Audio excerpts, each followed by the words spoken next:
Once hearing loss വന്നു കഴിഞ്ഞ് കഴിഞ്ഞാൽ പിന്നെ നോർമലായിട്ടുള്ള ഹിയറിംഗ് എപ്പോഴെങ്കിലും നമുക്ക് റീഗെയിൻ ചെയ്യാനായിട്ട് പറ്റും. യൂഷ്വലി നമ്മളോട് ചോദിച്ച ഒരു വ്യക്തി, he is a person who is working in a noisy situation. MRF work ചെയ്യുന്നൊരു സാറായിരുന്നു.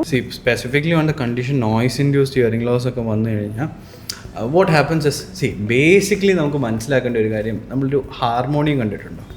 ഹാർമോണിയത്തിൻ്റെ അകത്ത് ഒരു പോർഷൻ നമ്മളിങ്ങനെ അനക്കുന്നത് ഇൻറ്റൻസിറ്റി മെയിൻറ്റെയിൻ ചെയ്യാനും നമ്മൾ പ്രസ് ചെയ്യുമ്പോഴാണ് സൗണ്ട് വരുന്നതും.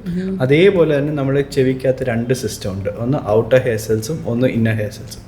ഔട്ടർ ഹെയർ സെൽസ് എന്താ ചെയ്യുന്നതെന്ന് വെച്ച് കഴിഞ്ഞാൽ അതിങ്ങനെ മൂവ് ചെയ്യും, പൊങ്ങുകയും താഴുകയും ചെയ്യും. അപ്പോൾ ചെറിയ സൗണ്ട് വരുമ്പം ഓവറായിട്ട് ആംപ്ലിഫൈ ചെയ്യാനും വലിയ സൗണ്ട് വരുമ്പോൾ അണ്ടർ ആംപ്ലിഫൈ ചെയ്യാനും ഈ സിസ്റ്റത്തിന് കഴിയും. ഈ ഫിൽറ്റർ കഴിഞ്ഞിട്ടാണ് നമ്മുടെ ഇന്നർ ഇയറിലേക്ക് സിഗ്നൽ വരുന്നത്. ഇന്നർ ഇയറിൽ എത്തിയ ഉടനെ അത് ബ്രെയിനിലോട്ട് വിട്ട് ബ്രെയിൻ പ്രോസസ്സ് ചെയ്ത് കാര്യങ്ങളെല്ലാം ചെയ്യും. ഈ ഫിൽറ്ററാണ് സംഭവിക്കുന്നത്. അപ്പം ഒരു നോയ്സ് ഇൻഡ്യൂസ്ഡ് ഹിയറിംഗ് ലോസ് വരുമ്പോൾ എന്നാ സംഭവിക്കുന്നത് വെച്ചാൽ ഈ ഔട്ടർ ഹെയർ സെൽസില്ലേ, അതായത് ഈ സൗണ്ട് കുറയ്ക്കുകയും കൂട്ടുകയും ചെയ്യുന്നു, അതിനൊരു ഒരു കപ്പാസിറ്റി ഉണ്ട്. കുറച്ച് നാൾ കഴിയുമ്പം ഇതിൻ്റെ എലാസ്റ്റിസിറ്റി ഒക്കെ പോകും. കുറേ നേരം നോയ്സ് എക്സ്പോസ് ചെയ്ത് കഴിയുമ്പോൾ ഈ ഔട്ടർ ഹെയർ സെൽസ് ഇവിടുന്ന് വിട്ടുപോകും.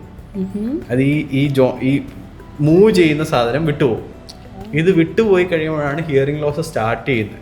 സോ ഇത് വിട്ടുപോയി കഴിയുമ്പോൾ നമുക്ക് വലിയ സൗണ്ടുകൾ വരുമ്പോൾ പ്രൊട്ടക്റ്റ് ചെയ്യുന്ന മെക്കാനിസം മാറും, ചെറിയ സൗണ്ടുകൾ വരുമ്പോൾ ആംപ്ലിഫൈ ചെയ്യുന്ന മെക്കാനിസം മാറും. ഇതൊക്കെയാണ് first stage of hearing loss നമുക്ക് വരുന്നത്.